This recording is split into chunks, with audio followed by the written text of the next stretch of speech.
So hi guys, Bigg Boss ಮನೆಯಿಂದ ಆಚೆ ಬಂದ್ಮೇಲೂ ಕೂಡ ಸೊ ಸಾಕಷ್ಟು ನಾವು ನೋಡಿರ್ತೀವಿ, ಅವರು ನೆಗೆಟಿವ್ ಪಾಸಿಟಿವ್ ಅಥವಾ ಇದು ಯಾವುದು ಕಮೆಂಟ್ ಇಲ್ಲದೆ ತುಂಬಾ ಚೆನ್ನಾಗಿ ಮುದ್ದಾಗಿ ಆಡಿದ್ರು, ಸಖತ್ತಾಗಿ ಆಡಿದ್ರು. ಸೊ ಎಲ್ಲಿ ಸ್ಟ್ಯಾಂಡ್ ತಗೋಬೇಕು ಅಲ್ಲಿ ತಗೊಂಡ್ರು ಅಂತ ಫೇಮಸ್ ಆಗಿರೋದು ಅನುಷಾ ಅವರು. ಸೊ ಅನುಷಾ ನಮ್ ಜೊತೆಗಿದ್ದಾರೆ. ಹಾಯ್ ಅನುಷಾ, ಹಲೋ, ಹೇಗಿದ್ದೀರಾ? ಇಷ್ಟು ಸುಮಾರಾಗಿದ್ದೀನಿ. ಏನ್ ಅನ್ಸ್ತಾ ಇದೆ ಬಿಗ್ ಬಾಸ್ ಇಂದ ಬಂದ್ಮೇಲೆ? ಹೇಗಿದೆ ಎಲ್ಲರ ಒಂದು ಅಭಿಪ್ರಾಯ ಅಥವಾ ಎಷ್ಟು ಖುಷಿ ಆಗ್ತಿದೆ?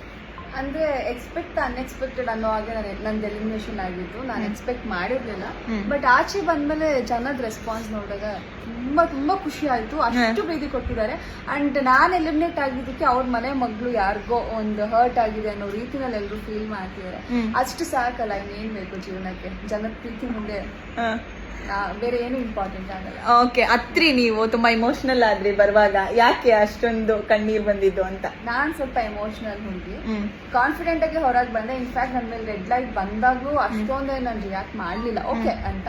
ಬಟ್ ನನ್ನ ಕಣ್ಣಿಗೆ ಬಟ್ಟೆ ಕಟ್ಟಿ ತಗೊಂಬಂದ್ ಸ್ಟೇಜ್ ಮೇಲೆ ನಿಲ್ಸಿ ಸುದೀಪ್ ಸರ್ ಮುಂದೆ ಬಿಟ್ರಲ್ಲ, ಅವಾಗ್ಲೂ I was like confident. But ವೀಟಿ ನೋಡಿದ ತಕ್ಷಣ ಎಷ್ಟು ಮೆಮೊರೀಸ್ ಇತ್ತ ಒಳಗಡೆ. ಇನ್ನೂ ಒಳಗಿದ್ರೆ ಇನ್ನೂ ಜಾಸ್ತಿ ಮೆಮೊರೀಸ್ ಕ್ರಿಯೇಟ್ ಆಗ್ತಿತ್ತಲ್ವಾ?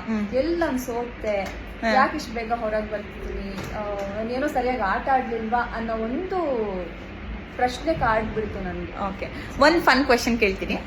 ಒಂದ್ ಬಾವಿಲ್ 10 ಆಮೆ ಇರುತ್ತೆ, ಒಂದು ಸತ್ತೋದ್ರೆ ಎಷ್ಟು ಉಳಿಯುತ್ತೆ?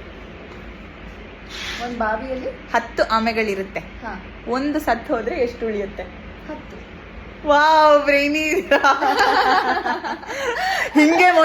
ಹಿಂಗೆ ಬಿಗ್ ಬಾಸ್ ಮನೇಲಿ ಆಡಿದ್ರೆ ಇನ್ನೂ ಒಂದಷ್ಟು ದಿನ ಇರ್ತಿದ್ರಿ ಅನ್ಸುತ್ತೆ.